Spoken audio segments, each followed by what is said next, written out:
Do you know what no one tells you about finding clarity? It doesn't always feel good. I mean, sometimes clarity breaks you open before it puts you back together. In my last video, we talked about the deeper truths that we pretend not to know, the ones that, if we did admit them, it would force us to change, like how we live, how we lead, and love. The truths we bury because we fear the fallout. And if I'm being honest, I used to believe that clarity would come like wrapped up in some kind of relief. But what I've found, both in my work and in my own life, is that clarity often arrives like a wrecking ball, quiet but undeniable. It can knock the wind out of you before it builds you back stronger. But let's say you're one of the brave ones. You faced it, you named it, you acknowledge the truth that you've been avoiding. Now what? Today, we're talking about what comes after the clarity because admitting the truth is just the beginning. Here's what happens next. And this is something I've seen both in my coaching of clients and in my own life. After you finally admit the truth, there's often this strange kind of like paralysis.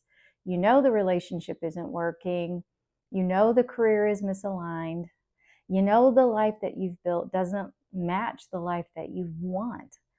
But now that you see it clearly, you may not know how to like move. It's like you've ripped the blindfold off, but you're still standing in the same room. This is what I call the post truth hangover. It's the space where you feel the weight of change without having built the muscles to move through it yet. You're between worlds. The old one no longer fits, and the new one isn't even built yet. And trust me, I have stood right there. I can still remember sitting in my car all alone, crying during a lunch break, realizing I've outgrown the life I had built. The job title, the office, the meetings, all of it. I could so clearly see it. But clarity didn't come with a map, just hollow ache of now what? And your nervous system, it hates this place. The unknown is scary. From a behavior science perspective, this paralysis makes perfect sense. We are creatures of reinforcement. The environment that we've lived in, the people, the habits, the roles we've played have reinforced our behavior for years, maybe even decades, even if those behaviors aren't good for us. They are predictable. Predictability equals safe to the nervous system. So when you acknowledge a hard truth that you need to leave or change, pivot, reinvent, there's no reinforcement yet for that something new. That's why knowing isn't enough. Knowing isn't doing. Doing consistently, courageously, imperfectly is what rewires the contingencies. This is where consciousness work becomes essential. Because even though behavior change happens in small, observable steps, the energy that holds those steps together is your frame. Holding your frame means this: you stay connected to the bigger truth, even when fear screams at you to go back. You stay anchored in your vision, even when no one else can see it. And you choose alignment over approval. I wish I could tell you this is easy. It's not. Even now, years later, I catch myself craving the comfort of old roles. I still notice how people pleasing and shrinking can still show up, like old friends inviting me back to safety. But they're not my friends, not anymore.